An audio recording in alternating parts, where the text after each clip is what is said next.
नमस्कार। ये हमारा भारत देश विभिन्नताओं का देश है। यहाँ पर उत्तर से लेके आप दक्षिण तक जाइए, पूरब से लेके पश्चिम तक जाइए, आप हर जाति के, हर धर्म के, कितने ही धर्म के अलग-अलग रीति रिवाज मानने वाले लोग सब लोग मिलजुल के रहते हैं और ये बहुत सालों से रहते हैं। तभी तो हमारे देश को विभिन्नताओं का देश माना जाता है। ये इसकी खासियत है।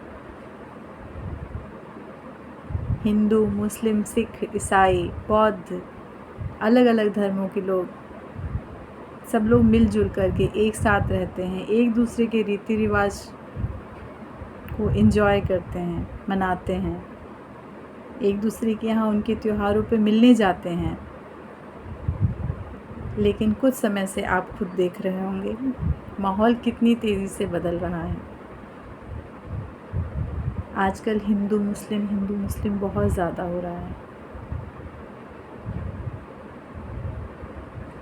लोगों के दिमाग में जहर डाला जा रहा है। जो लोग एक साथ एक समय में मिलजुल कर रहते थे, खेलते थे, एक दूसरे के यहाँ आना जाना करते थे, इतना मन में जहर डाल दिया गया है कि वो अब उनको दुश्मन नज़र आने लग गए हैं। मुसलमानों के प्रति इतना जहर घोल दिया गया है दिमाग में।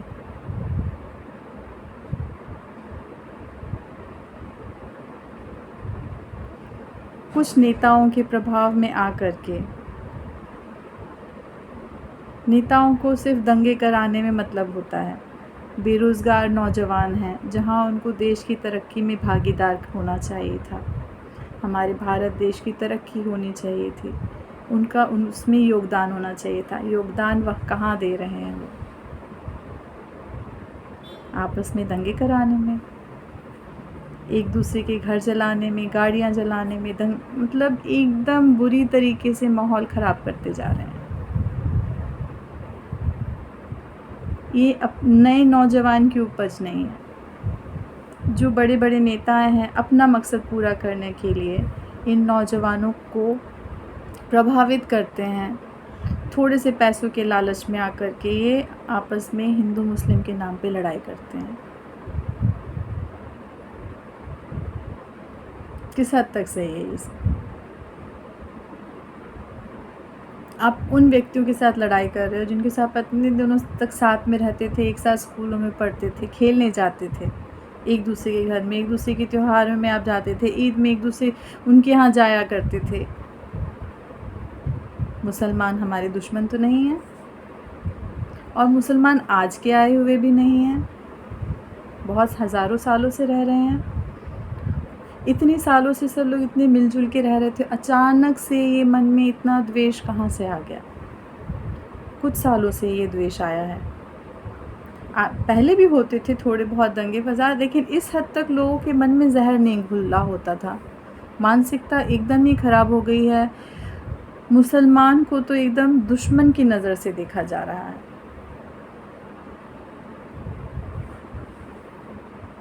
सही है ये सब?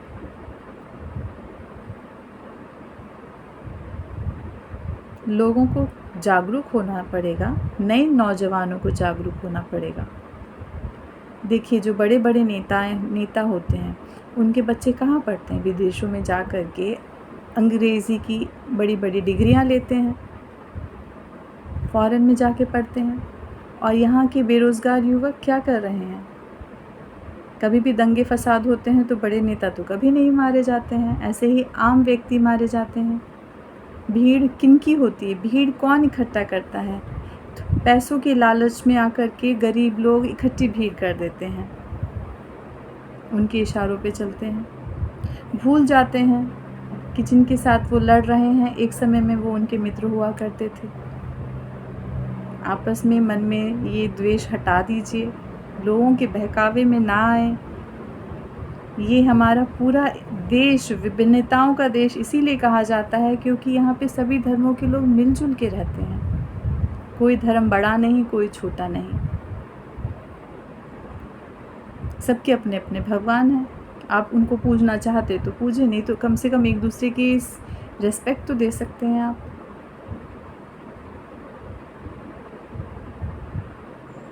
जैसे देश पहले खुशहाल हुआ करता था, आगे भी हो सकता है।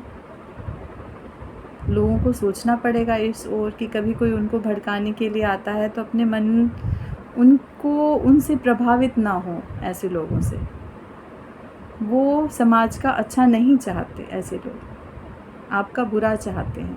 अगर वाकई आपका अच्छा चाह रहे होते तो आपको नौकरी देते, आपको अच्छी पोजीशन पे, जिससे क्या होता, देश की तरक्की में आपका योगदान होता। अब क्या हो रहा है, लोगों के घर तोड़ने में, गाड़ियाँ जलाने में आपका योगदान हो रहा है।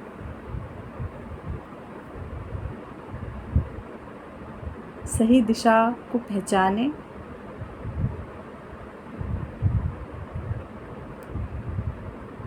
देश को विकास की ओर लेके जाएं, पिछड़ा ना बनाएं।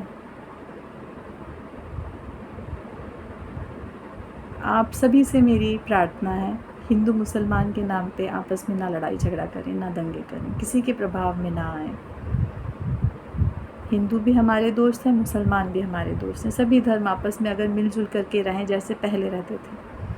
अब ये देखिए जैसे माहौल बिगड़ रहा है, एक क्लास में हिंदू मुसलमान, कुछ समय में आएगा बच्चों के मन में भी जहर आ गया है। बच्चे भी आपस में कहते रहते हैं कि ये मुस्लिम लड़का है मेरी क्लास में, तो ये हिंदू लड़का है, ये मुस्लिम लड़का है। ऐसा ना करें, समझिए। धन्यवाद।